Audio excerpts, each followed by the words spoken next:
Well, hello there. According to our stream, it is working this time. Thank you, everybody, for showing up. I'm John. This is TSG Live Talking Trains. This is Murf, the co-host of the Talking Trains show, back again with his stylish cap.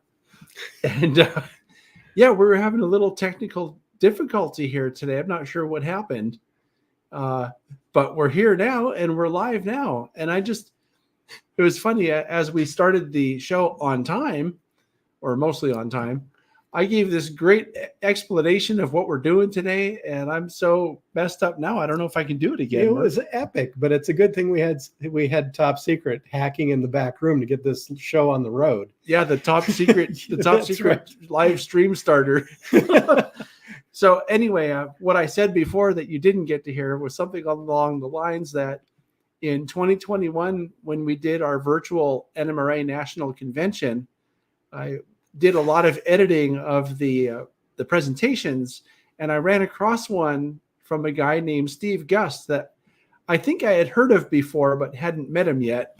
And when I edited his presentation, I ended up really paying attention and watching the whole thing because it was so fascinating. So eventually I got to meet him, I think at Jim Providence's house, if I remember right, was the first time that we met in person. And Jim's on the stream here in the chat. Hi, Jim, and thanks for coming.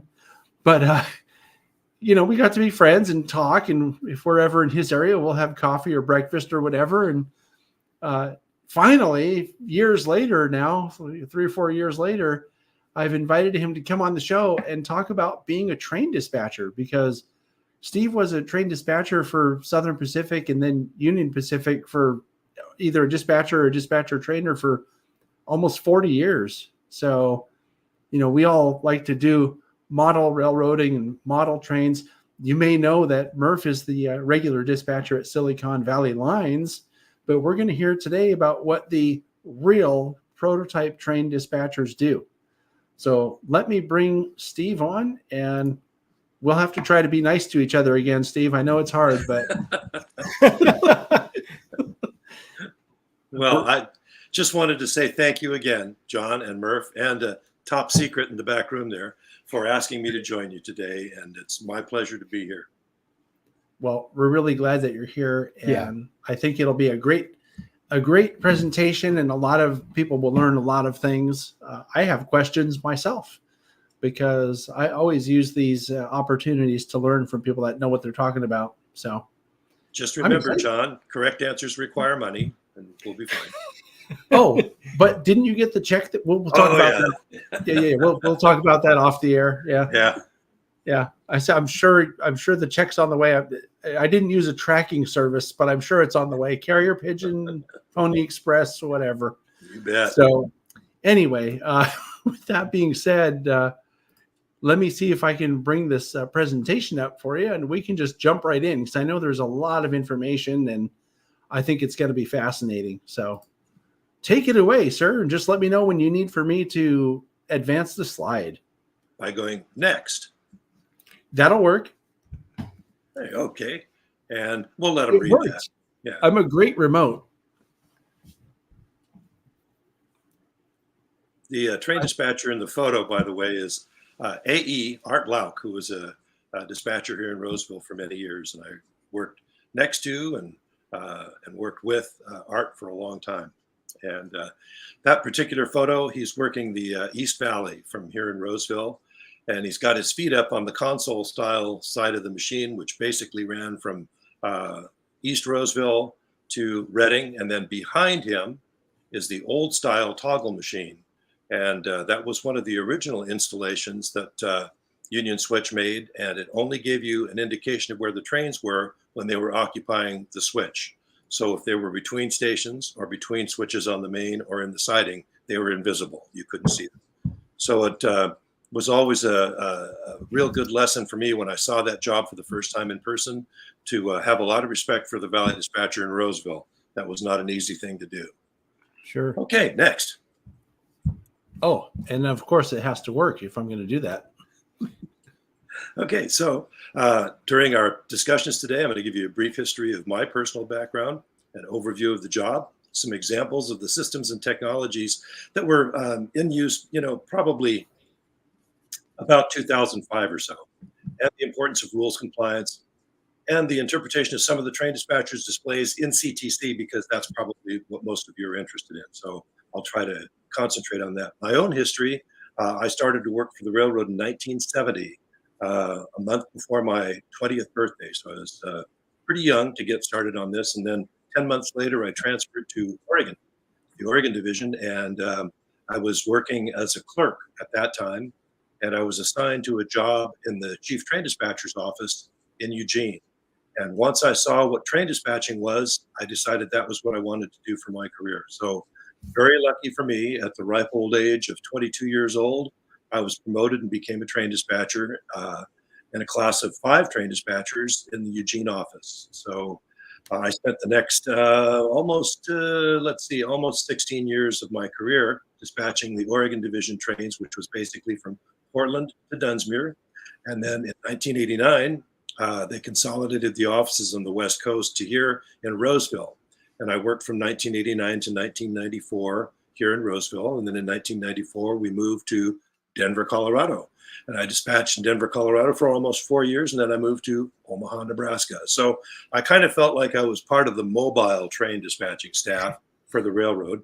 But it was very, very enjoyable. And I consider myself very fortunate because I only have less than a year of college, and I had a very pleasant job for the most part. And I was able to retire at 59 years old. So I was very lucky. And I really enjoyed my work as a train dispatcher, and especially my last 6 years as a trainer. That was really a great experience for me. And I was very appreciative to the Union Pacific for giving me that opportunity. And so let's see, next. So this is a day in the life of the train dispatcher, and that's Bob Baker sitting at the K Falls machine in Eugene. And this presentation I did in 2000.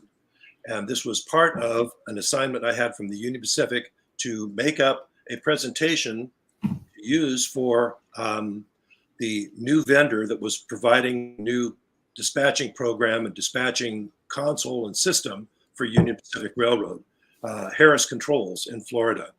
And they wanted to give the engineers that were designing the system some idea of what train dispatchers did. So that's how this program came about. And as the years went on, I had opportunities to present this not only for NMRA functions, which I'm grateful for, but also for prototype functions as well. So next. So what is the train dispatcher, and how does the train dispatcher fit into the galactic scheme of things? Well, as the train dispatcher sees it, they're in the top of the food chain and everybody else is under them. That's not exactly how it works. Next. How it really goes is in 2005, we had the general superintendent supervising a senior director, supervising a regional director, supervising a corridor manager, supervising the train dispatcher, who then supervised train and engine crews, engineering department employees, and terminal train dispatchers. Next. When I first started with the railroad in 1971, it actually went something like this. In the division office in Eugene, basically as a train dispatcher, I supervised the train and engine crews and engineering department employees and agents and train order operators and interlocking operators. I was supervised by an assistant chief dispatcher who was supervised by the chief dispatcher who reported to the division superintendent. And in the photograph is my chief dispatcher, Dave Sorensen, at the office in Eugene. Next. Oh, this is a picture of a very young man sitting at the Valley machine in Eugene, keeping up the graph. I'm going to guess and say I was probably 28 years old when this photo was taken. And I was able to own or stay on the midnight shift on the Valley from 12:01 a.m. to 8:01 a.m. for almost 10 years. So I became very familiar with the operation in the Valley, especially on the midnight shift. I did to work some days and some afternoons, but predominantly all I could work was the midnight shift on a regular basis. So that's what I did for a lot of years. Now, midnight shift in and of itself wasn't too bad because it permitted me to be able to do nice things with my kids when they were in school. The only thing I did wrong about this is I tried to convert over on the weekends and become a daylight person, which is very bad. When you work third shift, you should stay on the third shift. I'm working on the graph here, and we're going to talk about the graph in just a moment. And the portion of the railroad that you can see here is basically from Albany to Salem. So Albany on the left side of the screen and Salem right there in front of my long nose. Next. So how did the graph work? I'd like you to picture a roll of paper towel, and it's horizontal, and you're pulling the paper towel towards you off of a roll, and it rolls at you continuously 24 hours a day. And there are pens on the graph that mark the progress of each train. And the graph is broken down into increments. So if a train is going from left to right, in this case, the extra 8906 East, I can see that they're going, and their progress is measured by the diagonal line. Anytime that you see a straight vertical line, that means that the train is stopped. And a diagonal line, again, means that the train is moving. And then it shows them again being held for a maintenance of way project. And then we see them again proceeding across the rest of the territory to the end of the division. Next. This is a graph from the job that used to work here in Roseville. It was called the Lathrop. And basically it dispatched trains between Elvis Tower, which is just west of Roseville, and Fresno. And this particular job had two portions across the top shelf of your railroad. Trains were going west by going from right to left, and then they would turn the corner at Lathrop, and then they would be going from right to left, but headed east on the railroad. So kind of confusing, but it all worked out in the end. The graph is broken down into 1 hour segments that you're seeing here with the heavy bars across. We're going to take a little bit closer look. The westward trains are going from right to left. The eastward trains are going from left to right. Next. A little bit closer now, we're looking at, in particular, the very first train on the left-hand side, which I think says 01 WCEUY 09. 8830 is their lead locomotive. And you can see as they progress across the railroad, they don't have any problems at all. They make a clean trip between El Pinal and Elvis. And that's what each one of those little blips on the screen stands for, a movement across a control point. If you look on the other side, we can see that there was a UP 3736 that they met at, let's see, where would that have been? El Pinal Need, I guess. That's either Need or a Campo, one of those stations. Anyway, you can see that that westward train was actually in the siding to meet two trains. And let's see, I think that's right. Anyway, each time that there's a meet in CTC, the graph records as the trains arrive and as they depart. Next. The other important tool in those days, and I'm talking from the time I started my career in the 70s until 1989, the tools that we used were the graph, and this is the train sheet. And in this particular case, this is a train sheet off of, I believe, the East Valley. And just for reference here, the train sheet is filled out with the first movement closest to the center of the train sheet in each direction. All eastward movements are on the left side of the train sheet in this case. All westward movements are on the right side of the train sheet. And down the middle of the train sheet is a column, and the column indicates station names and mileages and telegraphic calls and milepost locations. All of that's available on the train sheet. Down at the bottom, you can see that there's some handwriting, and I don't expect that you can read that, but that is where the train dispatcher recorded unusual occurrences that happened on the railroad. An unusual occurrence would be a grade crossing incident, or a train that had a hot box detector, or any other type of emergency which required responsibility for the delays and explaining why the train was delayed. Next. So let's zoom in a little bit closer. Right now we're looking at, this is the west side of the train sheet. And on this particular day, the East Valley operated 1, 2, 3, 4, 5, 6, 7, 8, 9, 10, 11 westward manifest trains, and then the first class trains, which would include piggyback trains and passenger trains, are to the left of this. So there's probably an additional 4 trains. So you can do the math and figure out if there were like 13 westward trains and an equal number of eastward trains. That's 20 some odd train movements within a 24-hour period, not including the locals. Next. So here's a close-up of the train sheet. what we're looking at here, let's take a quick look at the last two trains on the right-hand side, the 01 MERVY of the 15th and the 01 PTCIK of the 14th.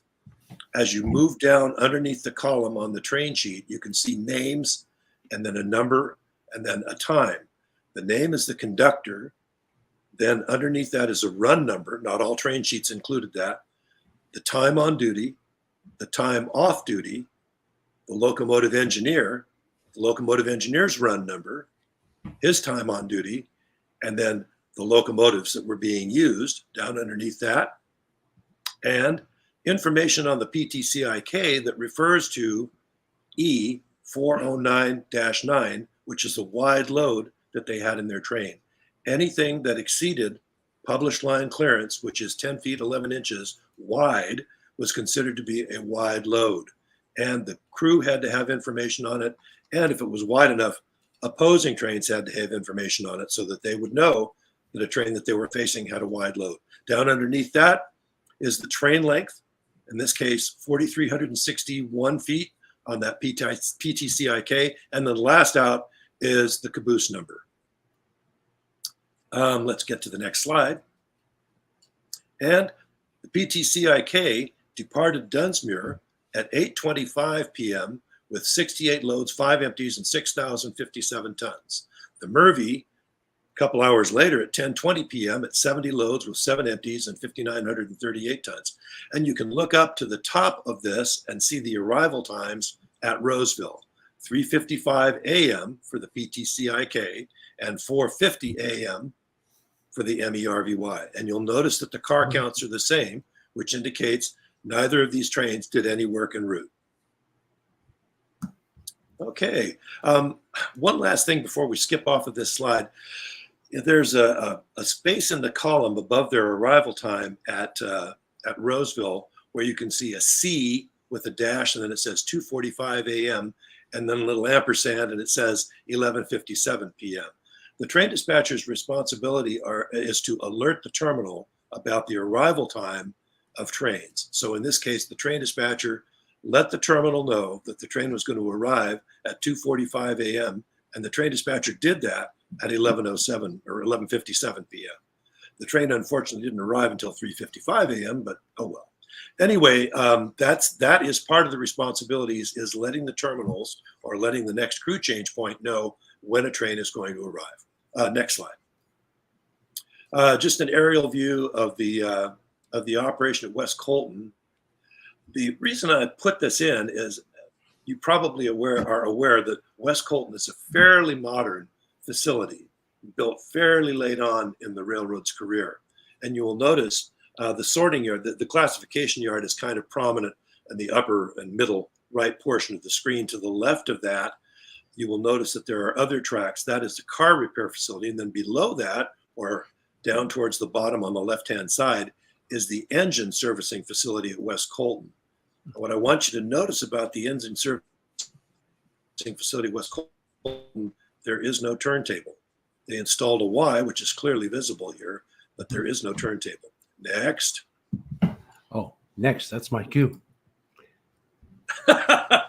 Okay, just a quick photo of my good friend and fellow train dispatcher, Rick Kang, working the Oregon branch job, which was the Siskiyou branch and Coos Bay branch in about 1973. You'll notice that Rick does not have a CTC machine. That's because at that time, the Siskiyou line and the Coos Bay and associated branches were dispatched by timetable and train order. Rick has an open train order book in front of him, and down underneath the train order book are the train order sheets, or the train sheets, pardon me, to keep records of the passing of the trains. Okay, next. Here's a more modern photo. This was taken in Denver. This particular territory happens to be Tucson, Arizona, and east. And that's my friend Harold Eisenberger dispatching and saying, I got this in my hip pocket. I can work it with my eyes closed. On the Digicon system, which is what we're looking at here, you had at different times and different software releases, we had the ability to work off of a region screen or off of the overview screen. The top screen on the left-hand side is Ike's overview screen. And on the right-hand side is the region screen. Down on the bottom underneath that is the adjoining territories. Yeah. And to the left on the bottom is what replaced the train sheet. It is a tabular overview, and it contains all of the information that we would normally find on the train sheet. You'll see that Ike does not have a graph, and Ike does not have a train sheet. Next. Those all went away about 1989, by the way. So just to kind of give you an idea of what the track line display might look like, I tried to give you as much information in one quick screenshot here. The station name is listed on the top there as Kaufman. The control points are, in this case, control point R227 and control point R229. And then I'm giving you some idea of what the signals might have looked like on any particular given display. This isn't exactly Digicon. It's really not Union Switch. This is kind of like my own invention. It looks a little bit like Safe Train, but not exactly. Anyway, there's a train sitting between switches on the main track at Kaufman. You can see that there's an arrow associated with that train to tell you the direction that the train is progressing. It also gives you the train ID. This, in this case, happens to be, I think it's a CSSC or something like that. You'll notice that all the track segments, all the signals, and everything is numbered. And that was because the Union Switch system was all number driven.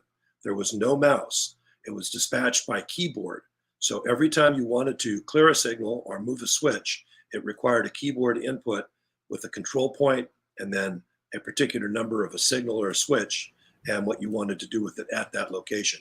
To the left of the station, you'll notice that there's a track segment that's blue, that's got a number above it.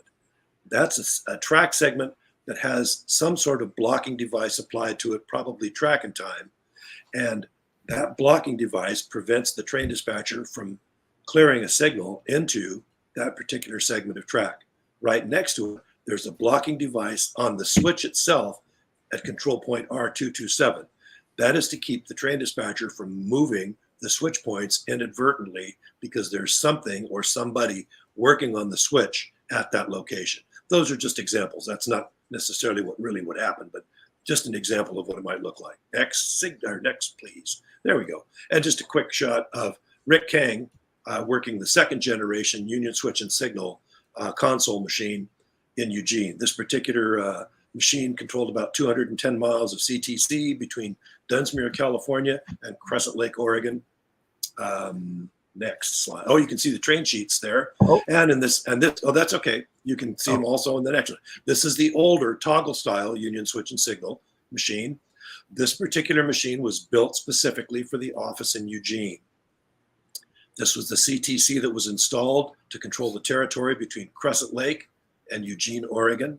Single track CTC, about 85 miles of territory. That's Dave Sorensen, who would eventually become the chief train dispatcher, working the hill on this particular night. And Dave is leaning on his train sheets, and just above the train sheets to the right, you can see the graph. And just to give you some reference for what we're looking at here, if you look just over Dave's head on the track line display to the upper left, you can see that there is a train that is going to be meeting a train at Fields. Then we skip down to the right just a little bit past Wikipedia, and we come to Heather. There's a meet currently going on between two trains at Heather. Then we're going to skip around the corner behind the microphones down to Oak Ridge, Oregon. And you can see that there are two more trains that are meeting at Oak Ridge. So in a space of about 30 miles, Dave has 6 trains right now. And this machine, we're getting a good question about when these machines were built. Most of these toggle style machines date from the late 1920s until the mid to late 1950s. This machine was installed in 1958, and they had to build a new office to house this machine. Eventually, this office was expanded because the shot that we just had of Rick working the console machine, that machine came to Eugene in the 1966 or 1967 when the office at Dunsmuir was closed. Some of the jobs went to Roseville, some of the jobs came to Eugene, and they had to build a special new addition onto the office to accommodate that new CTC machine. Next. So train dispatchers are governed by the General Code of Operating Rules and rules governing train dispatchers and control operators. Rule 20.2's duties of the train dispatcher states in part, the train dispatcher's duties include complying with rules and requiring that others do the same.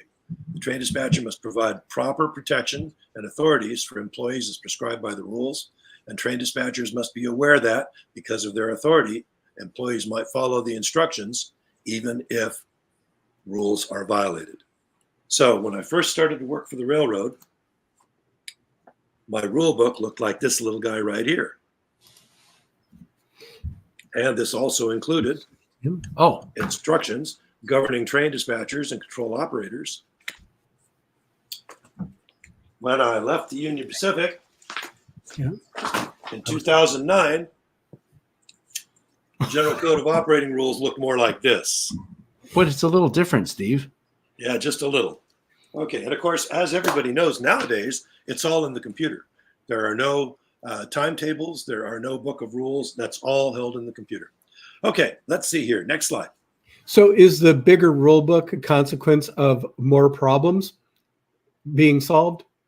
The bigger rule book was because most of the Western Lines railroads decided to consolidate and bring all of their rule books together under one cover. So there are rules that might apply on one railroad that didn't apply on another railroad. And for that reason, the General Code of Operating Rules was put in place for all of the railroads to share. Huh. Was it an FRA thing, or who wrote it? Who wrote the G Corps was written in conjunction with the FRA and with various representatives from all the Western railroads. The Eastern railroads operate under a slightly different set of rules, and their rule book is called NMRA, but they're similar. And as I told the train dispatchers that went through my class, you don't need to know every single rule that's in this book by word, but you need to know where things are, so that if you get asked a question and you need to refer to the rule book, you need to know where to go to look, know where the things are. So the rule book is broken down, and it's in a logical manner of where one set of rules between these numbers is for this, and another set of rules follows under these numbers. So anyway, let's go on here. From the General Code of Operating Rules, Rule 1.1 states safety is of the most important element in performing duties. Obeyance of the rules is essential to job safety and continued employment. Rule 1.1.1 says, in case of doubt or uncertainty, take the safe course. Rule 1.44 for train dispatchers, it says that their duties include supervising train movements and any employees connected with that movement. And that's a good photo of my friend Don Zinneker working a CAD display, probably the Rio Grande, if I'm not mistaken, at that time in Omaha. Next slide. Rule 28.8.1, requirements for granting authorities. And this is an important rule. The specified format must be used to grant authority. When issuing verbal or written authorities, the train dispatcher must advise the employee of any condition or restriction prior to issuing the authority. Fairly important. Ensure that instructions can be understood and that they are not in conflict with general orders, special instructions, or operating rules. Read the required information directly from and exactly as displayed on the screen display. Not quite so important anymore, and I'll explain why after a bit. Listen carefully while directly observing the screen display during the repeat of the authority to ensure that it's correct. And that's not quite so important anymore either. It was very important at the time. Guard against hazardous conditions and not create unsafe combinations. Void any written authority that is not understood and reissue using a new number so that they're understood by all concerned, and issue verbal authorities clearly, concisely, and at a speed that can be received easily. I am the first person to admit I was definitely guilty of issuing my instructions way too fast for way too long in my career. I became a speed talker, and that's always hazardous. If they don't understand what you're saying in the field, they're trying to work from memory, and that's very dangerous. You don't ever want anybody that you're working with in the field working from memory. We want to make sure that they understand exactly what is expected. Next slide. The consequences of failing to comply with the rules can be disastrous, needless to say. Next slide. Typical shift for a train dispatcher. I thought I would go briefly through what a train dispatcher is expected to do, but it's always something, as Rosanna would say. Next slide. Here's Alex Negretti and Mike Chavez in the office in Denver. And Alex is sitting down, getting ready to go to work, and Mike is getting ready to go home. And Alex is saying, "What the hell is going on here?" Next slide, please. Prior to assuming duty, the train dispatcher must complete the federal hours of service report calculating the time off duty. They don't have to do that anymore. It's already done for them. It's all done by computer. But at the time, the FRA was absolutely insistent that the hours of service, the hours spent on duty for a train dispatcher were accurately captured. And that's because train dispatchers are restricted to only working 9 hours in any given 24-hour period. And that becomes important too. Let's see. So next is review any notices to ensure that you're up to date on any rule revisions. Read and review any written information regarding new or modified speed restrictions, unsafe track conditions, reports of dimensional or excess dimensional loads currently on or approaching your territory. Listen and pay close attention to the dispatcher being relieved for important information regarding locations of trains, cruise hours of service, train priorities, status and location of any failed locomotives, and cars that are set out in need of repair. Also, discuss any work online to be performed, any outstanding authorities, protecting engineering department employees, and any other pertinent information, which might be weather conditions. Remember that I started my career working in Oregon, and in Eugene, you're at about 600 feet above sea level. Cascade Summit at the top of the Cascades is over 4,800 feet above sea level. And do you think that there might be a difference in the weather conditions between Eugene and Cascade Summit? You bet. So the weather conditions were required by the FRA to be reported 4 times a day, every 6 hours on the train sheets and noted. And that was part of the requirements of being a train dispatcher. So if a train dispatcher was relieving me and it was snowing at the top of the Cascades, I would want them to know that. When I started working in Roseville, oh, go ahead. I'm sorry, question. I was gonna say, it seems like important information, right? Because your safety at risk. Absolutely. Yeah. So here I am, a train dispatcher with 18 years of experience, and I began working one of the Los Angeles terminal jobs. The job that I worked in Los Angeles basically operated from downtown Los Angeles to Port of Long Beach, a distance of only about 18 miles, but it was a very busy road. We ran a lot of trains. Well, I was used to asking what the weather was doing. I asked it every day when I was working in Oregon, and it was just a habit. So I'd been working on daylights on the South branches for probably a week, and the crews were getting used to my voice, but they weren't liking my asking about the weather. So one day I asked the weather of a train online, and they said, "It's clear and 70 degrees, dispatcher, just like it was yesterday, just like it's going to be tomorrow. You can put that in ink." They didn't like me asking about the weather. Next slide. Hey, Steve, how's the weather doing? Yeah, really. So the transfer process can be simple or complex depending on the conditions of your railroad. Obviously, if you're working a train order job, it's necessary for the relieving train dispatcher to read through and completely comprehend every train order. On the CTC side, you need to know where all the trains are and make sure that the graph is up to date and make sure that the train sheet's up to date. So the locations of all the trains on the territory should be discussed in addition to all pertinent information necessary to provide a smooth transition between the two train dispatchers. The exchange might take 5 minutes, might take 20 minutes, might take more. Next slide. After the transfer, the train dispatcher begins to assess the railroad and begin formulating a plan to keep the road operating smoothly. He or she will begin responding to calls, lots of calls, for information and requests for authority from internal and external customers. Each transaction likely involves a quick calculation to determine what time a train will be at a specific location on the territory. So for all of you out there who were like me and you completed high school algebra and said, I'm never going to use this, never going to use this stuff. Let me tell you, boys and girls, for 30 some odd years, I figured X every day. That's all I did was figure X. You knew the speed of the train and you knew the distance. You had to figure time. So X became real critical and my algebra was used every day. Next slide. Here's some common tasks. As far as the trains go, velocity. In other words, we want to keep all the trains moving with minimum delay according to their priority, and remember that all trains matter. Work online. Supervise the crews to see that all pickups and setouts are accomplished with minimal delay to all trains. Any locomotive problems that you have, assist the crew in contacting whoever it is, locomotive help desk, or the GM service representative, or whoever, to resolve power problems. Emergencies provide any necessary protection for trains and tracks made unsafe for movement.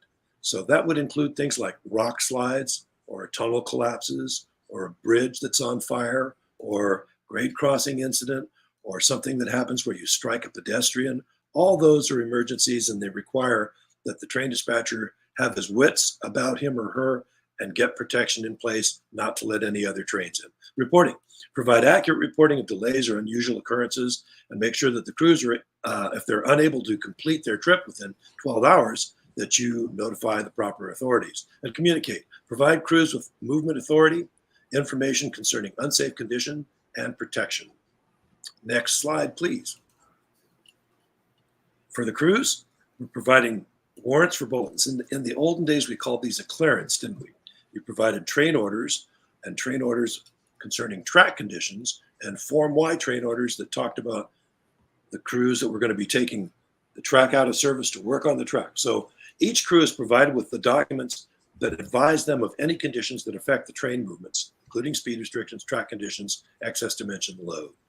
Then it's also important for the train dispatcher to keep track of the hours of service. The train dispatcher is responsible for making sure that no crew exceeds the hours of service. We get fined for that. It's a bad deal. The FRA is real touchy about that. Okay, calling crews. The train dispatcher must provide accurate calls to crew management to ensure a crew will be placed on duty at crew change points without delaying the trains unnecessarily or the inbound crew unnecessarily. Next slide. For the maintenance of way or engineering department employees, track inspections. You have to provide authority for timely inspections of the main track and CTC, TWC, and double track, minimizing train delay. Projects provide available authority to engineering department employees to remember that they also have production goals that they have to meet. Work trains. You have to provide expedited handling for trains that are loaded with company material to support maintenance of way projects. Everybody thinks that, that train's only got, ballast for the ballast is important. You got to make sure you got ballast for the crews to work with. Okay, detectors and rail grinders. You have to assure that they are afforded the maximum time in order to utilize the least equipment or anything that has to do with derailment prevention. When I was working for the Union Pacific became absolutely obsessed on getting rid of as many rail joints as possible. Studies indicated that most derailments were occurring at failed rail joints. So the Union Pacific adopted a comprehensive program, and lots of other railroads did this too, of elimination of rail joints. So we had things like in-track welders, you had things like field welds. Anytime that they could eliminate a rail joint, they would take advantage of that. Special consideration for track inspectors afforded in times of inclement weather. So if you were facing inclement weather and the track inspector says, I want to get out there and inspect the track to make sure that there's no culverts overflowing or no trees down or anything like that, it was much better to hold a train and let the track inspector check the track and make sure it was okay. Much better to have the track inspector find a washout than to have a train find the washout, right? Okay, and communicate. Information regarding any rough track reported by crews has to be relayed immediately to the appropriate channels so that the maintenance away people can get out there and inspect the track.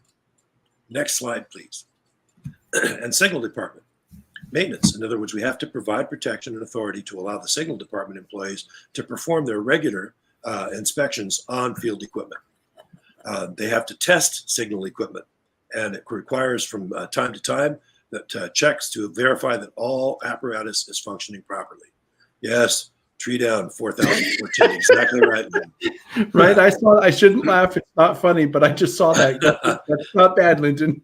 No, and what's ironic about this, and I'm sure Lyndon knows this. I went out on the hill. I was at East Applegate to get a picture of the train, and the train operated on track 2, and less than 30 minutes before the train went through Auburn on track 2, there was a BNSF train that traversed the same track on track number 2, and they didn't get the tree, needless to say.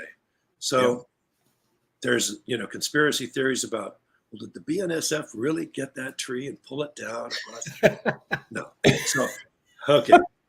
So, report all signals or switches not properly working to the appropriate signal employee for correction. Next slide. And documents. This has changed a little bit because most all of this information now is carried within the system itself. So writing down or entering documents such as speed restrictions and production for men and equipment, this is usually taken care of now all within the computer itself. But one of the things that I say here is still very important, and that is accuracy is critical.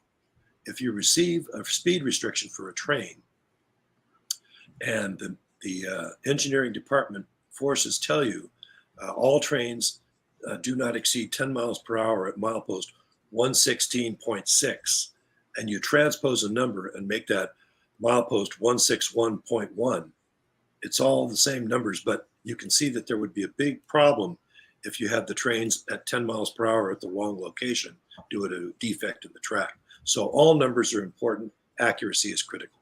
Protection of men equipment using Form B, formerly Form Y, advising crews of the location where track maintenance is to be performed, have to be issued at least 12 hours in advance. Once again, accuracy is critical. And since the Roadway Worker Protection Act was put in place, in most cases now, almost all employees that are working on or fouling the main track or fouling CTC sidings, they have to have positive protection. It's no longer okay to give them things like a lineup. Lineups that we used to use when I first became a train dispatcher are not okay anymore. Other conditions. Train crews must be advised in writing of other conditions that may represent a hazard to their train. For instance, wide loads, any missing safety appliances, tracks out of service, materials distributed along the tow path. And then I go ahead and add to this that in most cases now the computer-aided dispatching systems take all of this into account, and all this information is put into the traffic control system, which then generates the paperwork for the trains and prints it out. There isn't much written information that goes on anymore. Next slide, please.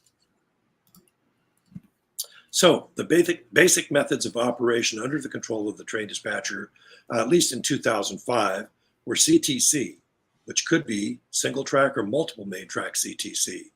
In this case, you can see that we're multiple main track between Cloy and Dora and wherever it goes points east, single track between Cloy and Anna. And each of the little circles represents automatic block signals that would be in this territory.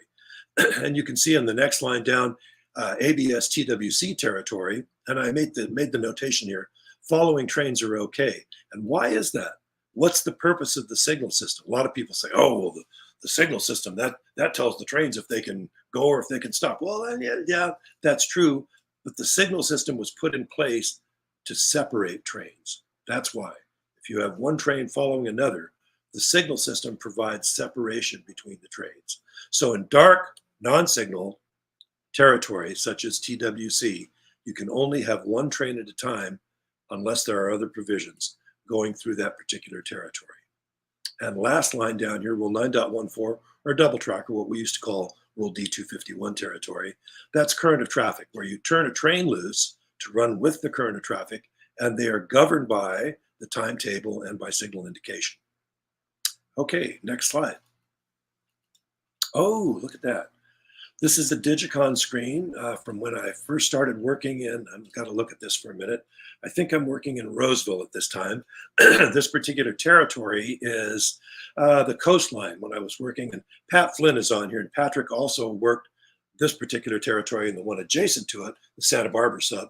This particular territory worked basically from Oakland, California to San Luis Obispo, California. And what I really liked about this job is all of the different types of territory were included on this job. I had Rule 9.14 territory, I had CTC, I had TW, well, not at that time, I had DTC, and I had DTC that was ABS and non-ABS DTC. So I had kind of everything on this railroad, and it really kept me sharp on all the rules and kept me up to date on what was going on within the framework of working within the rules at all times. Let's see, I can tell you that what's going on here is on that top line, we've got one of the Capital Corridor trains is out of Elmhurst, moving from left to right and approaching Hayward. And the train has signals to proceed to Niles. And then at Niles, they're going to make a right turn and go across the Centerville line, which by now, most of you know, is 2 main track CTC instead of single track as it was when I was working. Let's see, we've got some kind of a move going on the Centerville line that's coming across towards Newark, and they're lined onto the siding at Newark and out the east end of the siding at Newark. I don't know what that is, probably a local. And another local that's on the Mulford line to the left of Newark there, the Y showing. And on the bottom of the screen is the multiple main track CTC under control of the Joint Powers Board in San Jose. They controlled control point CP Coast in Santa Clara. Okay, next slide. So what the train dispatcher sees. The train dispatcher processes the information from the display and uses the information to calculate times that a train will arrive at a destination or intermediate point. The time, speed, distance calculations form the basis for time allowed maintenance employees, time passed downline to terminal personnel. The display will also provide information about overheated journals, various detectors, high water, structure fires. Some displays even indicate switch heaters that are in use, burned out lights in signals, not so much an issue anymore with LED signals now, and the direction of the last train movement through a particular track segment. So what we're looking at here is, once again, this is just a mock-up of a train, a territory, not a real territory, but I just went ahead to be able to show you what a particular line on a territory might look like. There might be 3 stations on a particular line segment that we're looking at. In this case, I have 1 train going across. This train is moving from the right to the left. The train ID is a KFSMW. You'll notice that the train being occupied, or track being occupied, the segment is red with an arrow that indicates the direction that the train is moving. Behind the train, you'll notice at Cloy, the segments are white or gray to indicate that the track is not occupied. And then we can see that at Bess, the train has signals to proceed past Bess. There's a signal cleared at the location closest to the train and furthest from the train. In this case, we'll say the east end and the west end of Bess. And you can see that at the next location, there are planning arrows where the system, if left in automatic, will automatically clear signals for the approaching train. And we'll talk a little bit more about that as we get into this. Next slide, please. Although the dispatching systems vary by supplier, most systems have a means for conveying certain information to the train dispatcher. Position of switches, locations of trains, status of signals are all basic information used by the train dispatcher to plan the operation of the railroad. In the more sophisticated systems, train priorities, tonnage, horsepower per ton, and length are input into the system and the computer and processed to give the train speed, distance between stations, siding capacities, and other train histories to produce an operating plan that can be executed by the system with limited involvement from the train dispatcher. Of course, the dispatcher is still required to be personally involved in all the transactions with the engineering department employees, but the bulk of train operations, meets and passes, can be accomplished by the system. And I'm here to tell you, boys and girls, that the current CAD system employed by Union Pacific in Omaha does just that. There's very little train dispatcher involvement in the movement of trains per se. In most cases, the field employee that is seeking authority to occupy or foul a main track puts that request in on a computer. The train dispatcher just has to say yes or no, and they receive their authority. Next slide, please. 1 second, Steve. Sure. Is there ever a switch to a siding to an industry that comes off the main line that isn't represented on a dispatch panel? Absolutely, yeah. Okay. And in most cases, within CTC limits, most of those turnouts are provided with an electric switch lock. That's to provide protection against somebody just arbitrarily walking out and opening a switch. The switch lock is that's actually a topic for almost another clinic all in and of itself. But the electric switch locks protect switches that are hand throw turnouts and that are not controlled by the train dispatcher. Okay. Interpreting the train dispatcher. Unfortunately, the display does not have the ability to depict physical conditions of the railroad. The display can provide a great deal of information about distances between stations, track layout, mode of operation, but the display is still limited and cannot provide topography or locations of cities, grade crossings, obscured signals, bridges, tunnels. For instance, the display above shows a westward trains, the EUASY, approaching prior with cleared signals. The display conveys that the train dispatcher has cleared signals 10 and 4. Remember, I told you in the CAD system, everything is numbered. Not so in other systems, but in the CAD system, everything was numbered. Those are the westward signals, and they're cleared for the train to proceed past prior on the main track. By appearance, the railroad looks like it's straight and level, but next slide.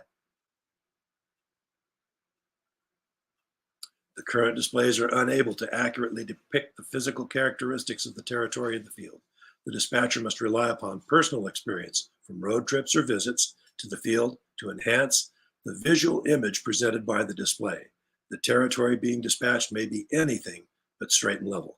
Here's that EUASY approaching prior, and as you can see, it ain't straight and level. I have a question. Sure. It follows up on what Murf was just asking you about switches off the main line not being represented on the dispatcher's panel. How would a dispatcher know if someone had come along and just thrown it? That's a good question. And in most cases, if a switch is open that is not controlled by the train dispatcher, it indicates on the board. In other words, it indicates with a track display. The track display lights up and says, this track segment's occupied. Got it. So like on that line graph, it would be red or something like that. Exactly. Okay, so it's not displayed as a switch. It's displayed as a, hey, there's something wrong with this stretch of track. I got it. Yep. It's occupied. Okay, cool. That makes sense. Should we go to the next? You bet. Okay. Here's what the dispatcher might observe on the display. We're watching the progress of an EURVY as it moves westward across the territory. The train has just passed the signal at control point B236. The westward signal, previously cleared, has returned to stop because the train has passed it. The train has not yet passed the opposing eastward signal, and therefore the train is not yet occupying the track circuit between control point B228 and control point B236. Now put your thinking caps on. At 40 miles per hour, how long is it going to take that EURVY to reach the next cleared signal at B228? But that's algebra. Okay, it's moving 40 miles an hour. So anyway, on most control systems, the signals not cleared will be displayed as gray and really not red. The train ID will follow the progress of the train and be positioned above the track segment currently occupied. Next slide. So what the train dispatcher sees and what's represented on the display, we're looking at in this picture. The train represented on the display might look like this. The manifest train below, URVY, has just passed the signal at West Hampton, control point B238, but the locomotive has not yet passed the outer opposing signal, and therefore it does not show occupying the track segment between CPB238 and CPB247. However, the 54 cars of the train show occupying the track segment between switches on the main track at Hampton. Okay, next. To permit maintenance of way and equipment to occupy the main track, the train dispatcher must provide protection from trains. The method for providing this protection in CTC is usually called track and time authority. With track and time authority, the train dispatcher defines the limits of the authority and usually issues a specified amount of time during which no trains will be permitted to enter the limits. The dispatcher calculates the amount of time to be allotted without delaying expedited trains and communicates to the track and time authority to the field employee verbally via radio or telephone. Not true anymore. That's all done via computer now. Normally, the system generates a number associated with the track and time authority and provides the train dispatcher with a visual indication on the display, usually blue colored track line or purple. This function will prevent the CTC system from clearing signals for approaching trains, and it will remain in place until the authority is released or cleared by the employee who obtained the authority. And this is just some equipment that's getting ready to come out on the main track. Big job, 100 men dispatcher, give us the time. Let's see, as the gang prepares to enter CTC, they're going to get track and time to work between CPM 294 and CPM 276. Normally, only one person will obtain the authority in single track. for all the pieces of equipment. Next slide. And this is sort of what it would look like. So when they occupy the main track, it indicates that by shunting the circuit. It doesn't always do that, but in most cases, the circuit will show shunted. And in this case, we also have the track line has an associated authority number that goes with it. The train dispatchers provide engineering department employees with authority to occupy the track. Within CTC, the limit is usually called track and time. When the train dispatcher provides track and time authority, the system provides protection by preventing signals from clearing into the affected limits. The dispatcher cannot manually clear a signal, nor will the system be allowed to clear a signal into the track and time limits. On most systems, the track and time authority appears as light blue or dark blue, or in this case, purple. Next, please. Not all territory is controlled by the train dispatcher in CTC.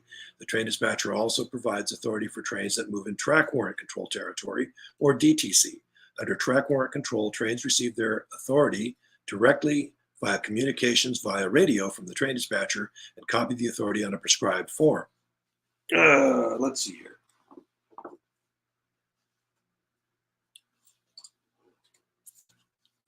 Here is a prescribed form.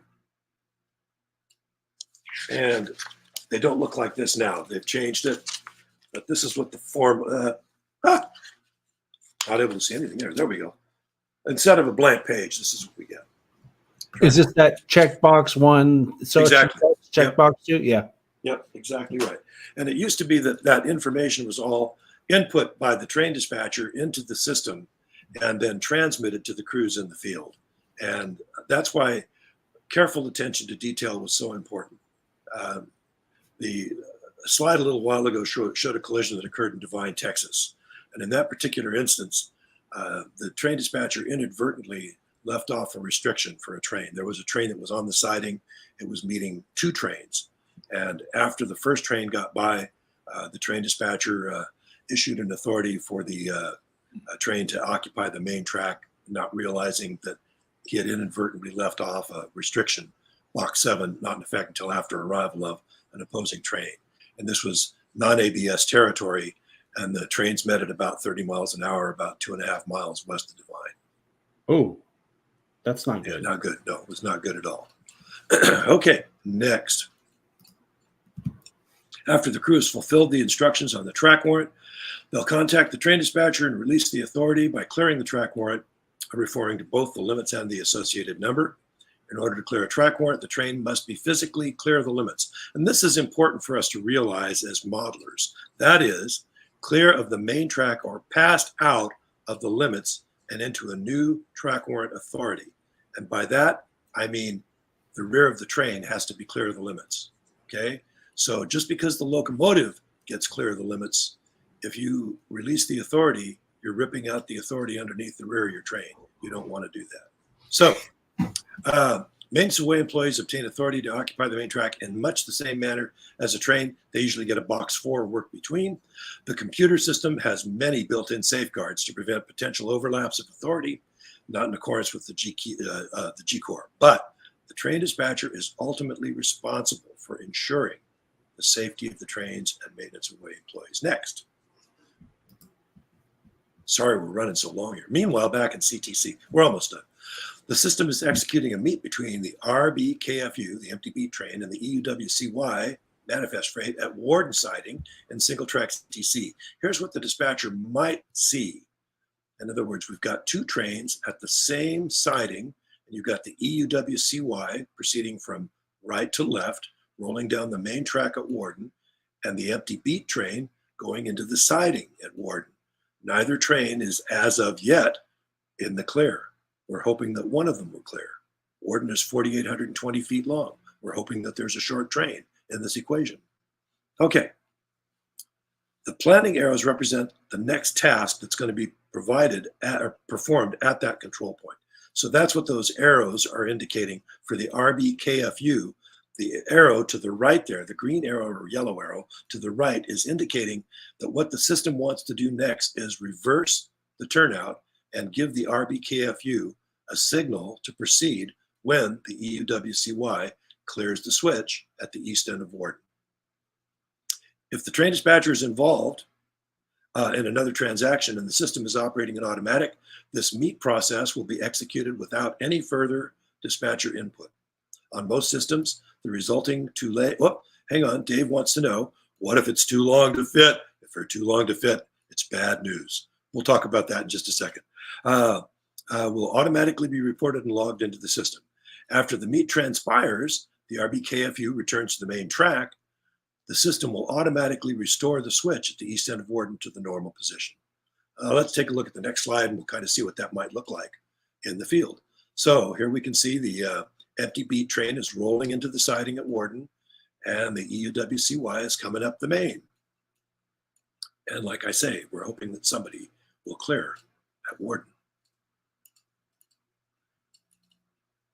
So if both trains get there at the same time, and we have a rolling meet, not likely, especially at a 4,800-foot siding, but a rolling meet in single track CTC such as this one, are not always the best meets because, why? Both trains sustain delay. A rolling meet is good, but it slows both trains down. And if you have a priority train, you don't want to slow the priority train down. So close meets are really nice, except if you're talking about a priority train. Next slide. No delay to our train here at Umlai. You can see that the TOFC, well, it's hard to see, but the TOFC is in the clear and I'm aboard the passenger train and we're just about to streak down the main track on a green signal, no delay. Next slide. I hope you enjoyed the clinic. I'd like to give some acknowledgments to my friend Mike Chavez and to Pat Dahl, fellow instructor, to Jamie Schmidt, who provided many of the photographs that I used here. My senior manager, Steve Culbertson, while I was working on the team in Omaha, to my friend Clive Ellis and Jim Atkins. Both of them helped out with this. And a special thanks to John and to Sydney, to Murf for inviting me to give you this clinic today. My pleasure. I hope we have a few minutes to answer some questions. Yeah. Should we make this go away then? Whatever you want to do. Oh, you know what? You can show the next slide if you want. There's some good slides here at the end. Yep. For further information, I can suggest Elements of Train Dispatching by Thomas White, former train dispatcher for the BN, The Railroad, What It Is and What It Does by John Armstrong, and Rights of Trains by Peter Dosser. And I've got all of those. And they're all very, very good volumes and really lots of good information about what train dispatching is all about. Next slide. Uh-oh. I think I recognize that guy. That was taken about 1989. I'm working the Valley again between Eugene and Brooklyn Yard. And clearly it must not be too bad because I got my coffee mug in my hand, just like this. And I'm eating a box of ding dongs or something. I don't know. Wow. Speaking of ding dongs, we're still here, but should we go to the next slide then? Next slide. Yeah. Bill Wilson, and he's working the Klamath Falls CTC machine in Eugene, about 1988. That's the console style machine. You can see that Bill has a graph under his left, well, right next to his left hand above with his right hand. And then over on the right hand side behind his chair is another graph. There were two graphs on this machine. Next slide. On the left is Bill Vanikoven, train dispatcher working the Valley. On the right is Glennis Byerland working her first night solo on the Hill, 1986. Next slide. And this is a picture of the branch dispatcher, Marsh Walker, working the Oregon branches after they had been converted from a timetable and train order operation to DTC. And that's a pen, right? Yeah, right. Smoking was still allowed. And this is a slide of Danny Marvain preparing to take over and work the job in Pine Bluff, Arkansas. Oh, boy. Wow. And I think that's it. I think that's it. Very much. Yeah. Thank you very much. And while you were talking, there were questions coming in, which we've highlighted in our system here that I think Sydney's going to, I guess she's going to bring them up. Excellent. Excellent. Let's see. The hardest area to dispatch, that that's a relative question. Probably depends what's happening that day, right? Yeah. And different territories and as Jamie and I were discussing the other day, many times Jamie worked the mountain and there might only be one or two trains on the mountain. But if anything goes wrong, it just causes so much turmoil and upset. If you have a tree that comes down or a rock slide, there are so many people that have to be notified. You have to protect the territory, make sure that any opposing train out there knows that there's a rock slide. So the hardest job I personally ever worked, I would probably say the most frustrating to me was I worked El Paso West. Basically that was from El Paso to Lordsburg. And that job was very, very difficult for me because I'm a slow track dispatcher and that railroad is fast. I had trains that were 45, 50, 60, 65, and 79 miles an hour. And I can tell you, trying to resolve conflicts isn't so bad. I can do conflict resolution pretty easily. However, trying to do trains that were closing in behind another train, that's more difficult for me. So I was always taking a manifest one station further than I should have ahead of a really hot train. So that was the hardest job. It wasn't the hardest job for me, but it was the most frustrating. The hardest job was probably the Coast Niles because of the amount of territory. And the K Falls job was difficult at times. I had to handle 20 some odd train movements at once. That was pretty busy. This looks like CATS. Yeah. Do I prefer CATS for model railroading? Yeah, I do. People ask me frequently, would you mind coming and doing a timetable and train order session with us? And I don't like to do that. It's just my own personal, this is just me talking now, has nothing to do with the railroads or their owners. I just think that timetable and train order operation is very complex. The people that did timetable and train order operations, they did it like their life depended on it because it did. And the people that did it every day. There weren't weekend warriors that showed up at the club once a month or once every other month and tried to dispatch a complex railroad with timetable and train orders. That's very, very difficult. So I'm not a big proponent of timetable and train order operation in the model railroad realm. I'm a big proponent of TWC and DTC. I think those were two big gifts from the prototypes to us modelers. Cool. Let's see. This is talking about the train sheets, I think. Yeah, in most cases, the train sheets were east on the left side, west on the right side. You read down on the left side and you read up on the right side. And in most cases on the CTC displays, the direction to the left was in most cases west, but not always. And so it was confusing for me, especially, to go to a CTC display and movements to the right were westward. That was very confusing. I don't know how she's sorting through these. Oh, here we go. Yeah, this was an interesting one. I didn't want to ask you this while you were talking because it's kind of a specific what happens if question. Oh, sure.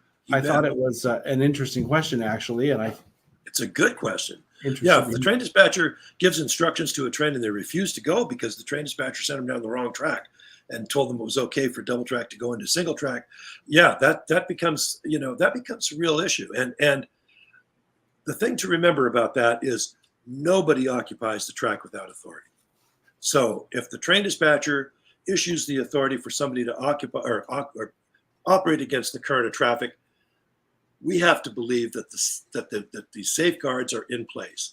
I worked the CalP, which is the territory between Roseville and Oakland, California. And for a long time, that was Rule 9.14 D251. And there was no CTC.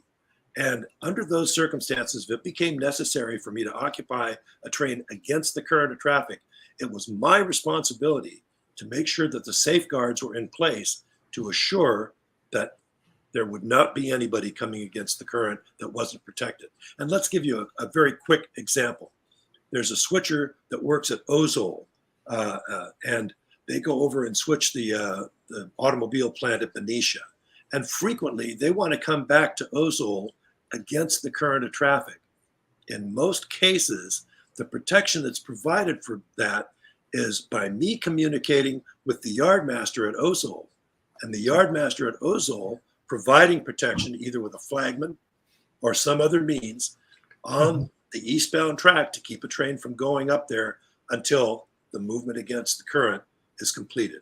Does that make sense? And I hope it does. Yeah. So if a crew refuses to follow a train dispatcher's instructions, I hope they have a really good reason to do it, because in most cases, there have to be safeguards in place before the train dispatcher can issue the authority.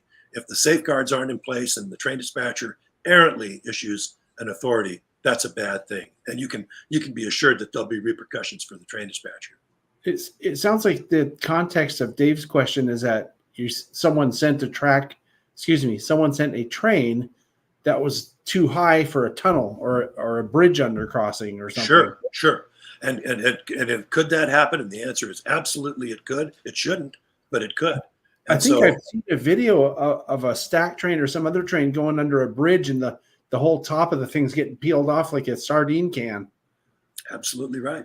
So the dispatcher then ultimately is responsible for an issue like that, or something. Absolutely.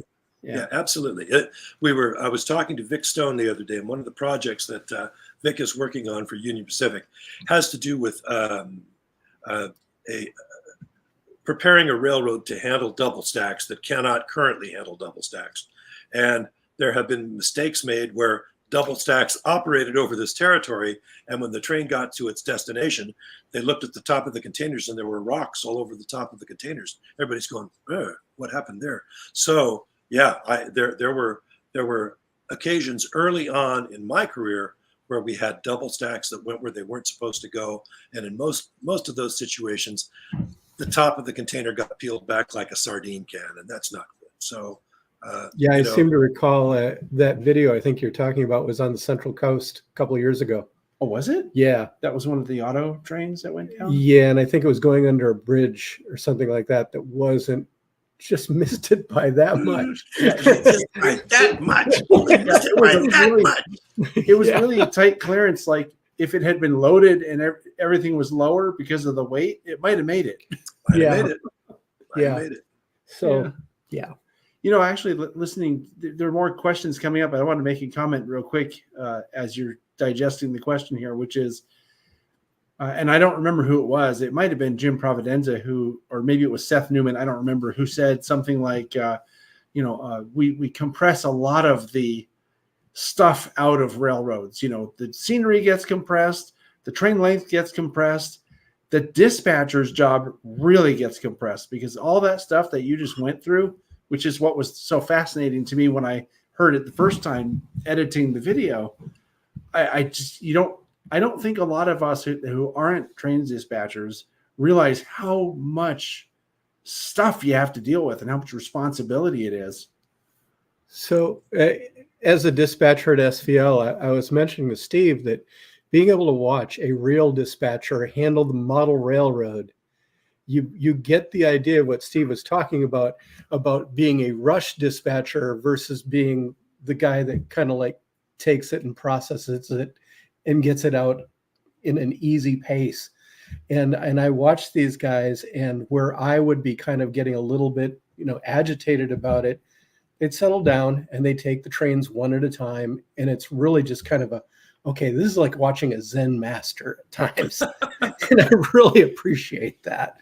Yeah. Well, thinking about it though, Murf, if you realize how much like Steve was doing, compared to how much you have to do for model, it's easy. Oh yeah. You're like 1/5 of what. How much does that weigh? Oh, I don't know, about 4 pounds. Yeah, right. That's 4 pounds of train. Yeah. But in truth, the reality of it is just somebody, we were just talking about compression, and that's critical because in a model railroad realm, if we're talking about compression, no matter what you do, timetable and train order operation, train orders have to be issued 1-to-1.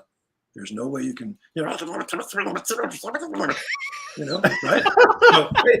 how did you do that? so we can't do that.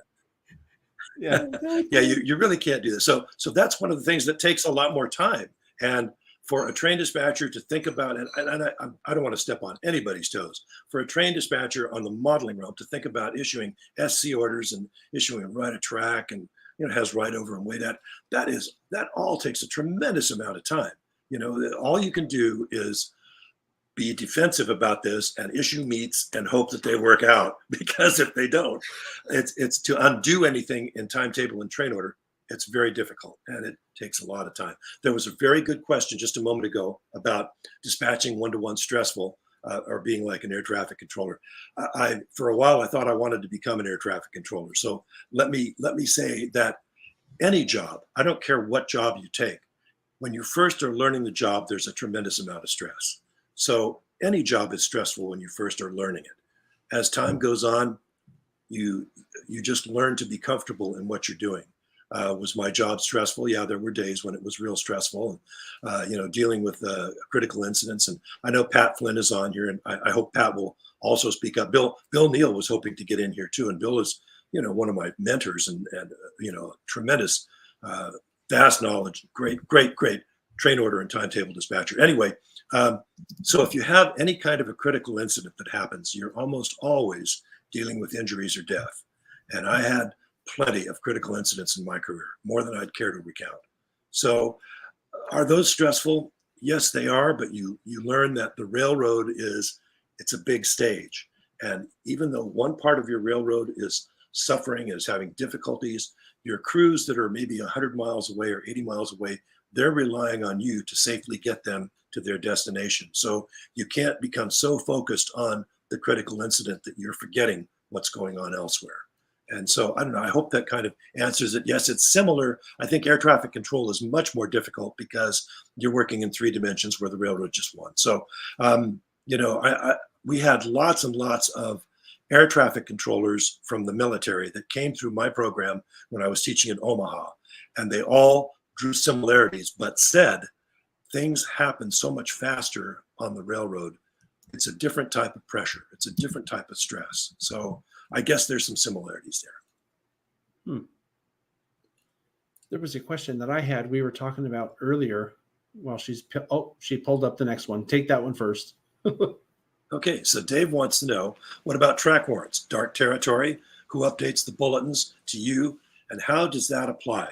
The system has changed. So Dave, I'm going to try to address this as it would have been in 2005, which is when I was teaching track warrants and rules.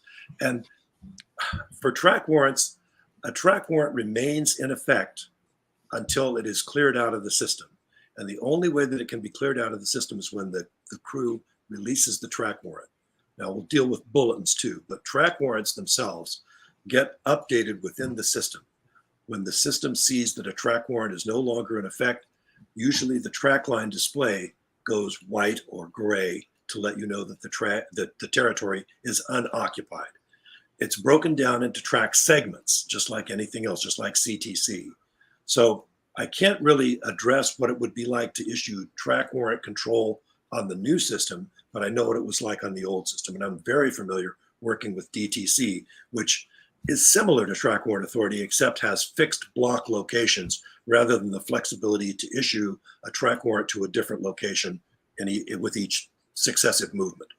And on bulletins, track bulletins are issued to advise the crew. We used to call them track orders, but track bulletins are issued to advise the crew of any type of situation which might be unsafe for the train to go by, any type of maintenance of way work, any type of speed restriction, any type of signal or switch appliance or railroad appliance that is bad order, ties distributed along the right of way, rail distributed along the right of way.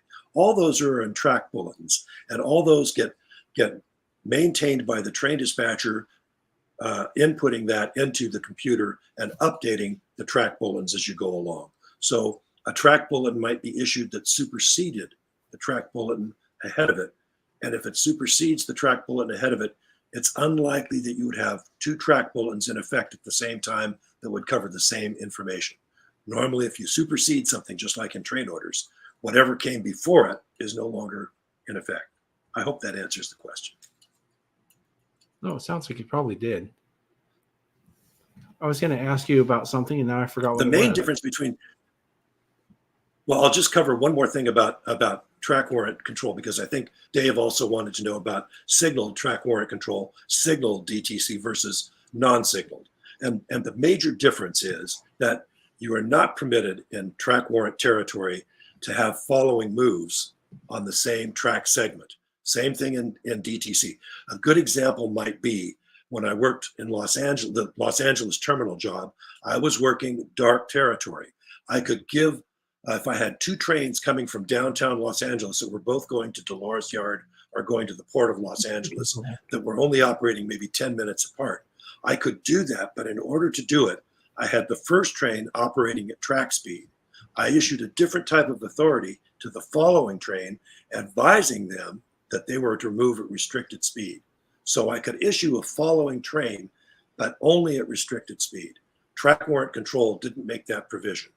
And another thing that happened in dark territory is it became against the rules to issue an after arrival of in dark track warrant control or dark TTC. So if I had trains that were meeting, one of the trains had to arrive at the meeting point and be stopped before I could issue authority for them to continue.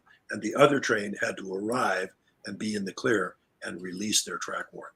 That was all part of the result of the incident that happened, not only the one that happened on the UP, but several incidents that happened on other railroads where we had an overlap of authority, and that the crews became confused and went and didn't pay attention to the box 7.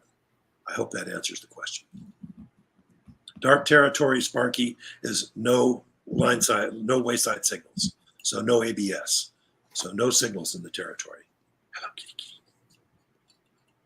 See, when you say it means no ABS, now he's over there going, what's ABS? Oh, automatic block signals. Sorry. Right. No signal system.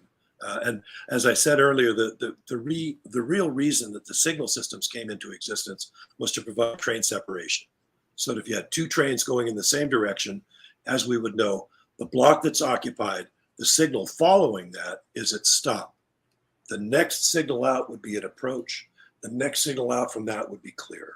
So that's basically how the block signal system works, is that they're like traffic lights, but what they do is they really provide for train separation. They don't provide authority.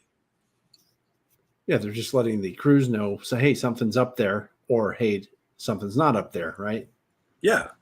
So I'm sure that there were other questions that popped up, but this was one of my favorites, and Heath kind of alluded to this or was sort of hinting at this, which was something, since you've dispatched models and the real thing, how do you contrast those? Like, how would you compare and contrast one versus the other? Like, are they very similar? Are they very different? What are your thoughts about that? Yeah, I personally feel that they're very different, but there's some carryover between prototype and model railroad dispatching. And as I've already said, I really consider that DTC and track warrant control are two of the greatest gifts that were ever given to the modeling realm by the prototype railroads. I admire and I appreciate the people who want to do timetable and train order operations. I understand there's a history behind that. It's a great way to learn about history. I get all that. But as far as like sitting down and operating a railroad, I appreciate the modelers that have adopted the approach of either track warrant control or DTC. It's much easier. It's a much faster communication. We're not working through a third-party train order operator. It's always direct communication, and it's greatly simplified rules. I like it better personally. So the ones that I have dispatched that were either TWC or DTC, I really enjoyed those. I'll make one exception. I was at Turkey Creek convention years ago. It was an operating session in the Kansas City area. And I went to operate on a model railroad in the north part of Kansas City, a great model, a great Pennsylvania model railroad, horseshoe curve, dynamite. He also modeled the East Broad Top. And the East Broad Top was the railroad that we decided to operate that day. And so I sat down and I looked, and he had a train sheet for me.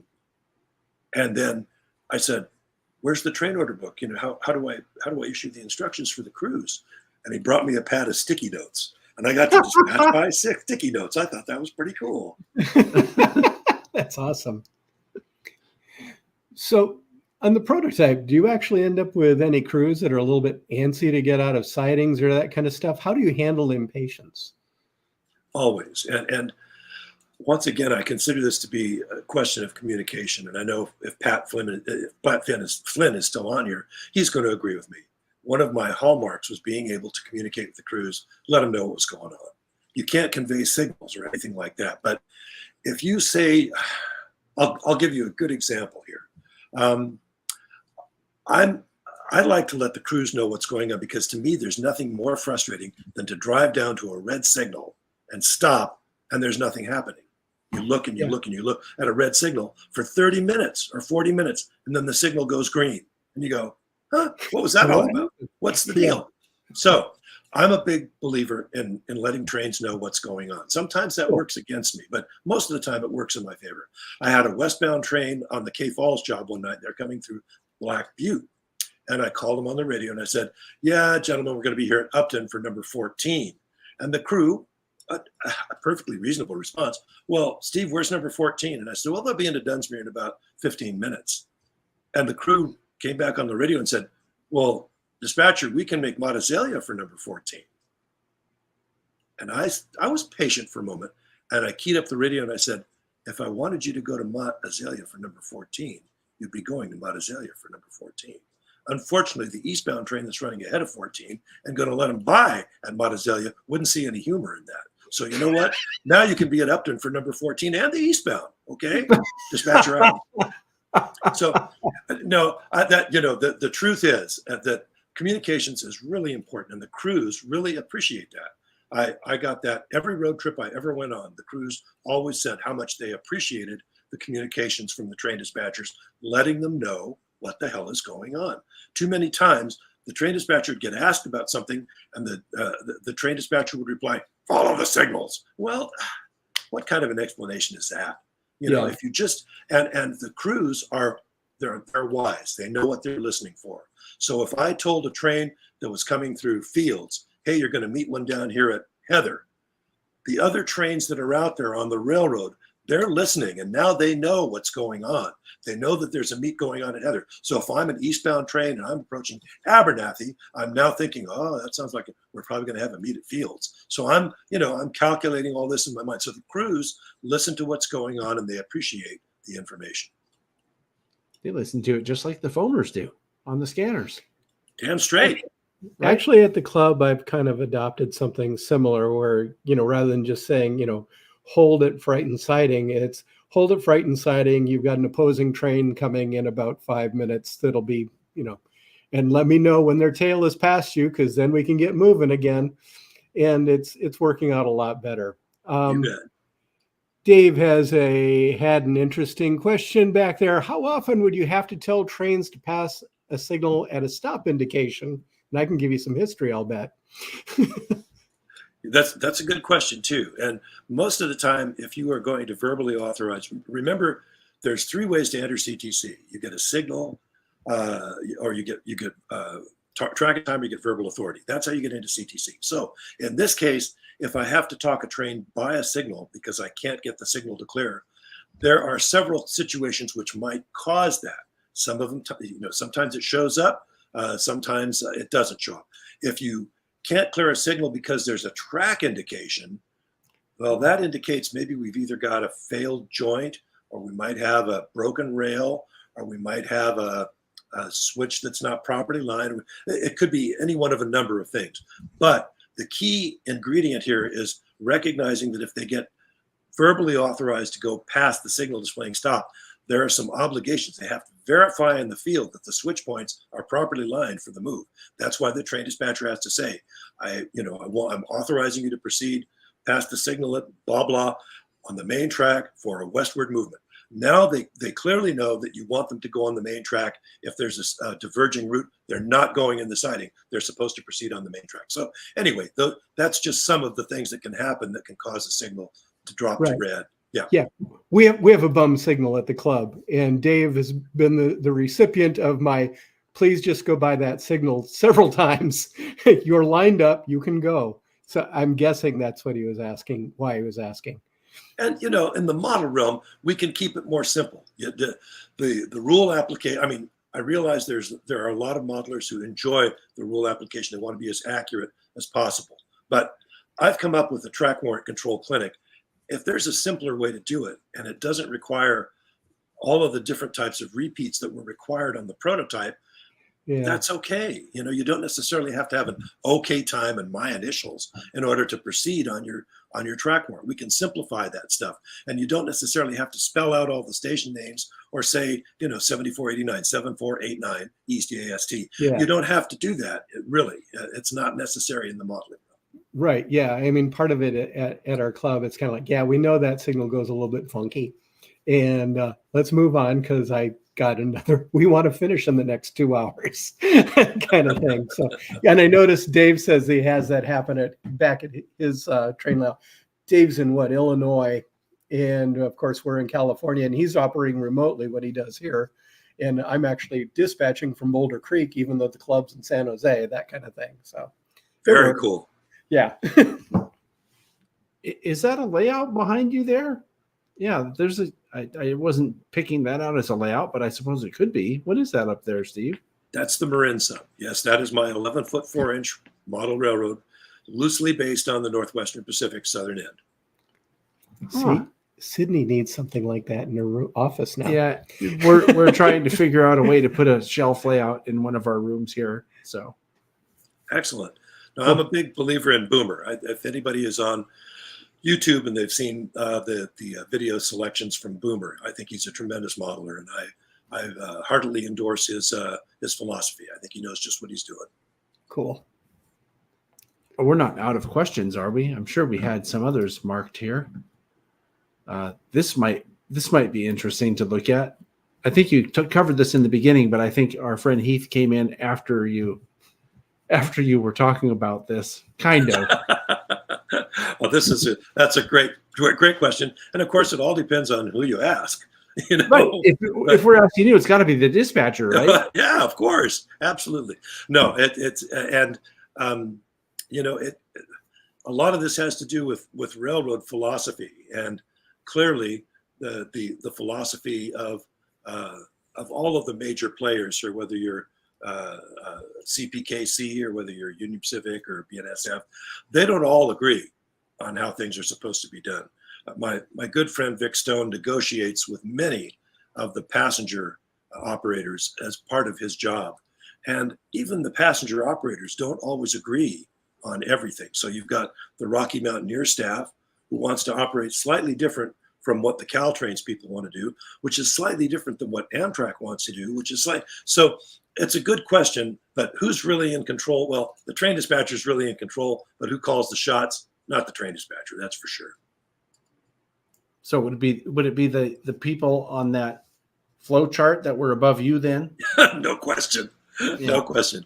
Yeah, if they tell me, if they come and they say the LABRF is the hottest train today and see no failure, don't delay that train, they mean business. And you better not delay the train. And that generally comes from, certainly above the train dispatcher level. Yeah. That's interesting. So what's this? Yeah, Dave, that's a good question. And when I was instructor, I showed how saw-bys work, and I showed how a double saw works. And in both cases, let's just cover a saw-by. If you have a siding that's, let's just say you have a siding that's 6,000 feet long, and you have a 6,000 foot siding with a 5,000 foot train and an 8,000 foot train. Well, one of them's not going to be able to get in the clear there. And if it becomes necessary by train priorities to hold the train that doesn't fit, then the train that doesn't fit has to wait till the arrival of the 5,000 foot train. And once the 5,000 foot train clears, then the 8,000 foot train can proceed. And that's called a saw-by. And under certain circumstances, it becomes necessary to do a back saw, which is really unpleasant and very time consuming. But that happens on occasion. And, frequently there are passenger trains involved in a back saw. That happens. The double saw is where you come to a place where neither train can fit. You have two 8,000 foot trains and you have a 6,000 foot siding. So now what are we going to do? And what generally has to happen, if you're outside of CTC territory, one of the trains has to take and couple onto the rear portion of a train that pulls down to clear. So the 8,000 foot train leaves 2,000 feet of their train out beyond the initial switch, and they pull between switches with the portion that will fit.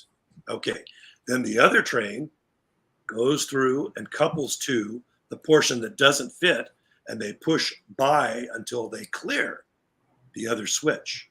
Then the train that is sitting between switches that we made clear, they pull out of the way by over a train length. So they get way out in the country. Then the other non-clearing train brings the rear portion back with them to the train that did fit, and they leave it between switches, and then they proceed through the siding or down the main to get by. That's a double saw. And you can believe me that is a tremendously complex process, and it takes an enormous amount of time. So you don't want to do that. So as dispatch, do you get to orchestrate this ballet, or are they just supposed to know how to do all of that bit? No, they know how to do it, and they're Okay. they're much better at it than I am. I can tell you more than one occasion I had trains where that they didn't fit. And a good example, I had a train that didn't fit at Cruzette, which is only 4,820 feet long, and Okay. they didn't fit. And the eastward train was 7,000 feet long. They sure as hell didn't fit. But the westward train had 4 sleepers, 5 sleepers in their train, which made them not clear by about 400 feet. So Right. fortunately, the westward train had a helper cut in, and it was not a big deal for me to cut the helper away and back that portion of the train down to Fraser and let the non-clearing train go, then bring them back up to Cruzette and couple them in. That was real easy. That was a nice, easy thing to do.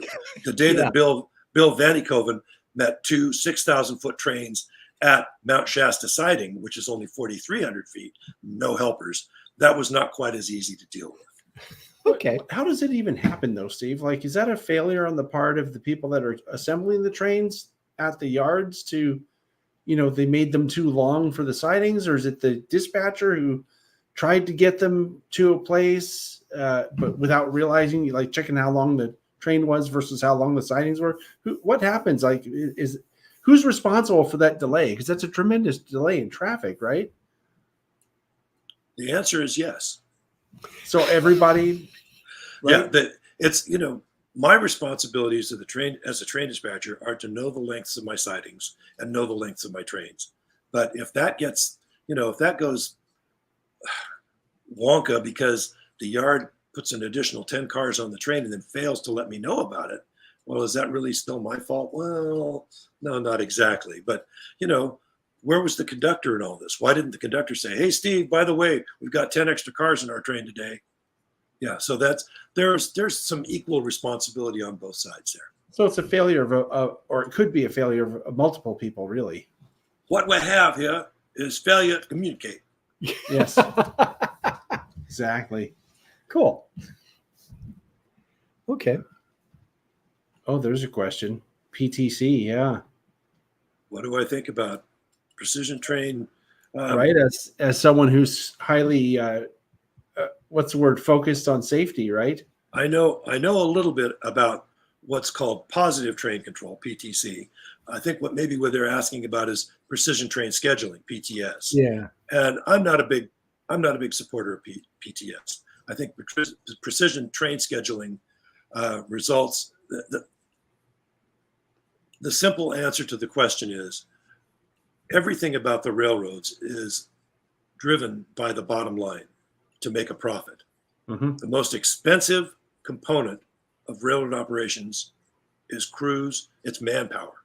So precision train scheduling is just another acronym or another mode of operation for being able to operate fewer trains with fewer people. I had somebody ask me recently, boy, the traffic has really fallen off between Roseville and Oregon. No, it hasn't. No, it hasn't. If you look at the gross tons per mile, they're running just as many gross tons per mile as they have ever run between Oregon and California. The difference is the trains are twice as large as they used to be. Where I used to run a 6,000 ton train, they're 12,000 or 15,000 tons now. And that's the deal. The deal is half as many crews. So they're saving on their expenses by having half as many crews. Mm-hmm. And really the personnel is the highest cost to them? It is. You would think it's other things like the engineering, but it's not. Yeah, the wear and tear and all that stuff. Nope. Wow. Nope. It's manpower. If we can get away with, just look at what all of the railroads did to the clerical forces. They eliminated the clerical forces. Computerization eliminated the clerical forces. So the same thing is true. They keep trying to find ways to save money. And one of the ways to save money is by operating larger trains. I've seen those too, where you'll see a train the most obvious one that I can recall was I was in Colorado and there was a BNSF train that was an empty coal, hopper unit train. And then there was another one just attached to it. And I'm sure they must have been MU'd. They were just taking twice as long of a regular train back using half as much crew, to go get loaded again. So it was interesting. I don't know that they'd run loaded ones that long, but yeah. Why not? What the question becomes, why not? And they can do it with distributed power now. They can run very large trains. I went to Flagstaff for a really nice PSR function a few years ago, and on my way to Flagstaff, I was riding with another train dispatcher, Jamie Schmidt, and Jamie and I were absolutely amazed at the length of the Santa Fe trains that were operated east of Barstow. And at that time, they had terrible crew problems between the West End, between Barstow and Los Angeles. And the trains were being held east of Barstow, just nose to tail, nose to tail, nose to tail, nose to tail. There was like 20 miles of trains. Everybody was stopped. Nobody was moving. But it was because they just didn't have a place to take the trains in Los Angeles. There was no place to go. Talk about slowing down traffic, that too, right? Jeez. Well, to be in all fairness, the BNSF was not the only victim. The UP was victim to that too. The KCS was victim to it as well. All the railroads were facing personnel problems, not having enough crew members to keep the trains running. Was that because of their own furloughs, though, or was it because there was an actual labor shortage? Again, the answer is yes. Mm-hmm. Yeah. So how did we handle reroutes from other railroads due to certain situations beyond control, like derailments and bridge out and what have you? In the olden days, before the multi-channel radios, it was a pretty big challenge because when we would detour BN trains over the SP, they did not have SP radio channels. And so at all locations on the railroad, there weren't wayside places where you could have a crew come to the phone and talk to you. Those didn't exist. So reroutes were a concern. And as a general rule, in most cases, reroutes involved a crew from the home railroad riding the train as pilots. So if an Amtrak train was going to go over the inside gateway between Getty and Klamath Falls because there's a derailment on the former SP line, there would be BNSF crew members aboard the train to pilot the Amtrak train. And I hope that answers the question. Yeah. Oh, that's all very interesting. Well, I don't know that there's any more questions marked on our little list of stuff here. So at this point, and we're coming up on 6 o'clock here anyway. So yeah. And I knew this would go fast. It went fast for me. To me, there's something about dispatching, and I did other dispatching like sit-along. They call them sit-alongs, like with police. Different kind of dispatching, obviously, but still interesting. There's something else here. Yeah, that's a little scary. If the train dispatcher says "good luck," that's pretty scary. Yeah, that's frightening. And I certainly, I'd take a look at that track warrant or at that authority, and I'd go, I'd use a 10 on the pucker factor. I'm afraid I'd have the seat cushion between my cheeks. Not good. Yeah. Yes. Anyway, as I was starting to, now here's another question. This is something that really anybody could address this one. Just try it. Nothing's gonna. Yeah. Just do it. Okay. I think I dispatched twice before Bay Rails came into SVL, and I was asked to dispatch that, and everybody was pleasant and kind and patient and everything else. Nobody will take your head off, and if they do, maybe they won't get invited next time. Right? Yeah. Look at dispatching on a model railroad as if you're the game master in D&D. That really is the whole thing. Yeah, I think that's a good explanation. And as I have harped on throughout this session, communication is the key. It really is. It can't really be done anymore. And I'll give you a good example on this. Most of the time, my territories were 100 to 200 miles. The territory, there was a dispatcher from Portland to Eugene, Eugene to Crescent Lake to Dunsmuir, and Dunsmuir to Roseville.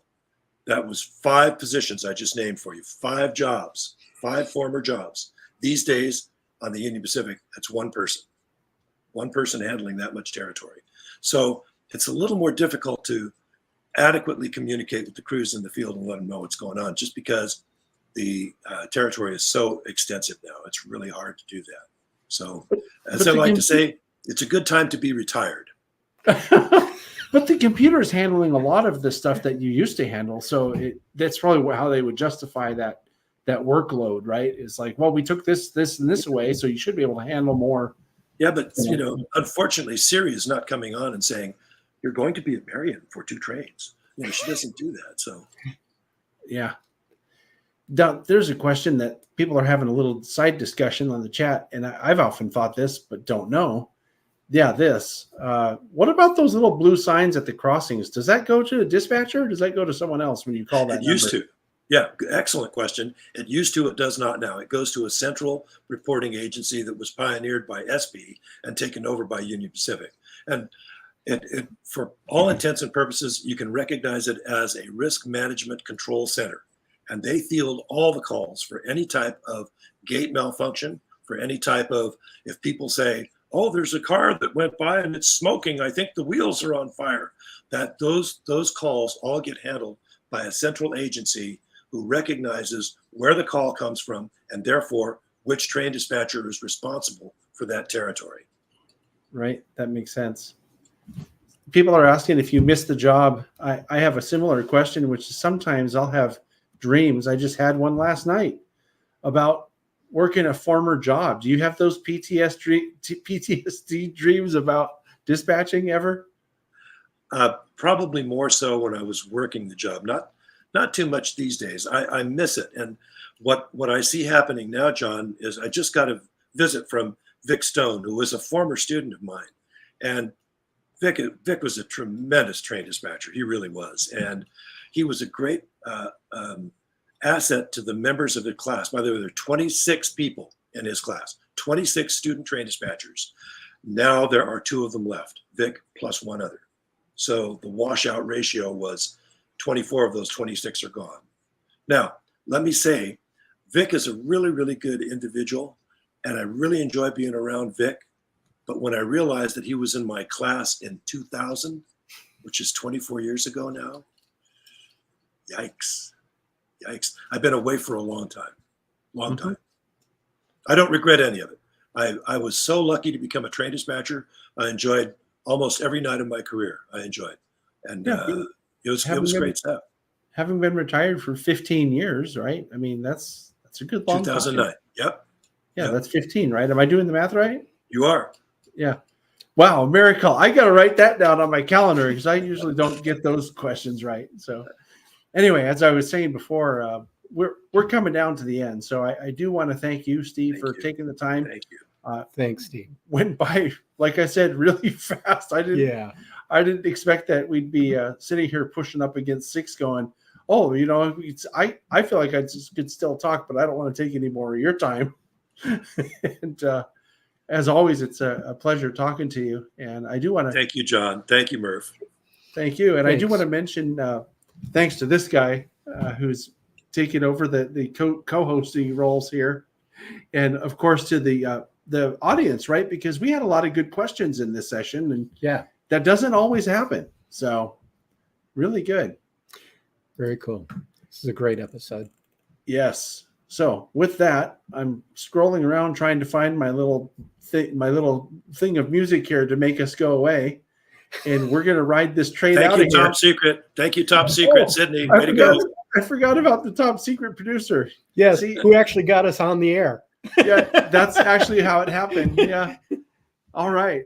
We'll see everybody next month. And thanks again. Take care.